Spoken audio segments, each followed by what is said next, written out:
Maka dalam waktu 3 tahun, pemberontakan tersebut dilakukan. Hasilnya, 5.000 warga Palestina terbunuh, sebanyak 15.000 hingga 20.000 orang terluka, dan sekitar 5.600 orang dipenjarakan. Assalamualaikum warahmatullahi wabarakatuh. Pada bulan ini, tepatnya pada 7 Oktober 2023, perang antara Hamas dan Israel pun kembali terjadi karena pasukan Hamas melancarkan serangan yang belum pernah terjadi sebelumnya terhadap Israel. Hamas mengerahkan ratusan pasukan bersenjata menyusup ke lingkungan warga sipil yang tinggal di dekat jalur Gaza. Kemudian Israel pun membalas dengan deklarasi perang, di mana Tel Aviv menyerbu Gaza dari berbagai sisi. Maka sedikitnya 1.400 warga Israel meninggal dunia, sementara militer Israel mencatat 203 tentara dan warga sipil, termasuk perempuan dan anak-anak, dibawa ke Gaza sebagai sandera.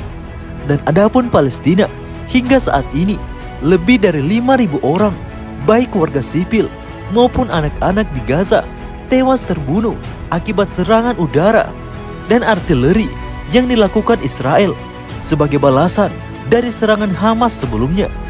Dan ini merupakan eskalasi terbaru dari konflik antara Israel dan Palestina. Akan tetapi, konflik antara kedua negara tersebut sudah terjadi sejak lama, bahkan ratusan tahun yang lalu. Namun, apa sebenarnya penyebab utama konflik dari kedua negara itu? Mengapa bisa terjadi hingga ratusan tahun? Maka, untuk menjawab hal itu, ayo kita bahas. Sebelum lanjut, mari dukung channel ini untuk terus menyebarkan kisah-kisah Islam. Jadi, untuk mengawali pembahasan konflik antara Palestina dan Israel, maka kita memulai dari pasca kekalahan kekhilafaan Turki Utsmani oleh Inggris pada Perang Dunia Pertama. Maka Inggris pun mengambil alih kekuasaan wilayah Turki Utsmani yang menguasai wilayah Timur Tengah seperti Suriah, Arab, Mesir, dan termasuk Palestina. Namun wilayah itu tidak hanya dihuni oleh orang Arab, namun juga dihuni oleh minoritas orang Yahudi dan juga etnis lainnya yang jumlahnya sangat sedikit. Dan adapun penyebab konflik Palestina dan Israel sebenarnya sudah terjadi pada 106 tahun yang lalu, tepatnya pada tanggal 2 November tahun 1917. Karena pada saat itu Menteri Luar Negeri Inggris yang bernama Arthur Balfour menulis surat yang kemudian ditujukan kepada Lionel Walter Rothschild yang merupakan seorang tokoh komunitas Yahudi Inggris.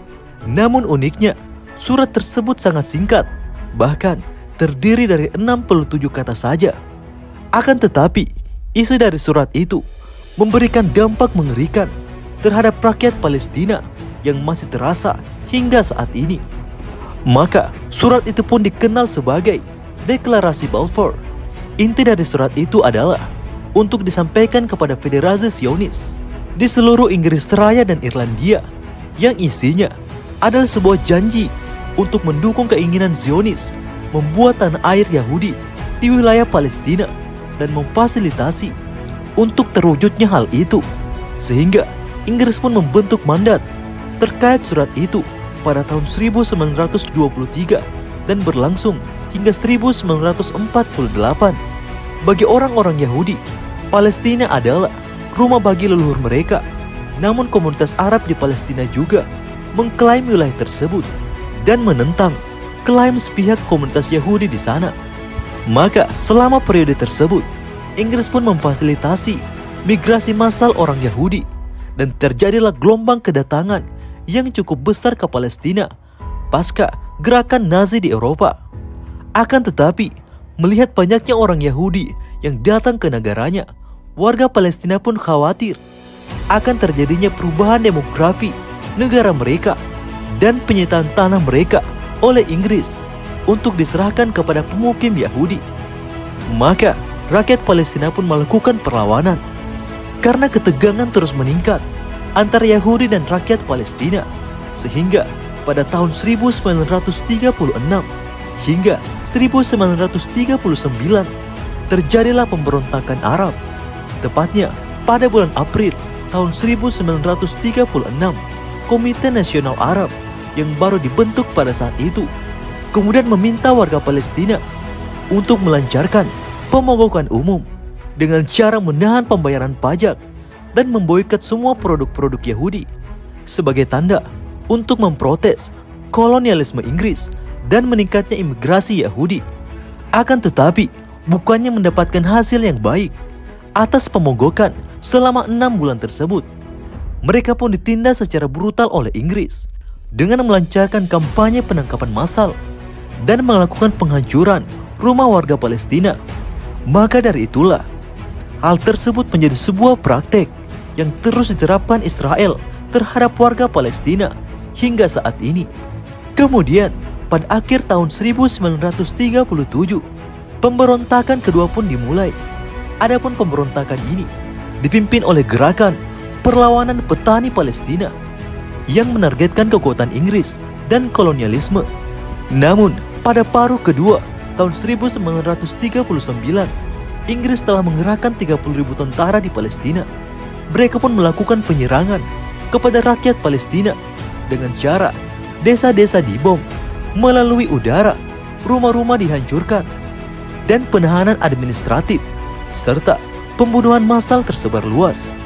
Selain itu, Inggris pun bekerja sama dengan komunitas pemukim Yahudi, lalu membentuk sebuah kelompok bersenjata dan juga pasukan kontra pemberontakan yang terdiri dari para pejuang Yahudi bernama pasukan malam khusus yang dipimpin oleh Inggris. Adapun senjata diimpor secara diam-diam dan bahkan mereka membangun pabrik senjata untuk memperluas Haganah. Kemudian para militer Yahudi menjadi inti tentara Israel. Maka dalam waktu 3 tahun pemberontakan tersebut dilakukan. Hasilnya 5.000 warga Palestina terbunuh, sebanyak 15.000 hingga 20.000 orang terluka, dan sekitar 5.600 orang dipenjarakan. Kemudian pada tahun 1947, populasi Yahudi telah berkembang dengan pesat menjadi 33% di Palestina. Namun mereka hanya memiliki lahan sebanyak 6%.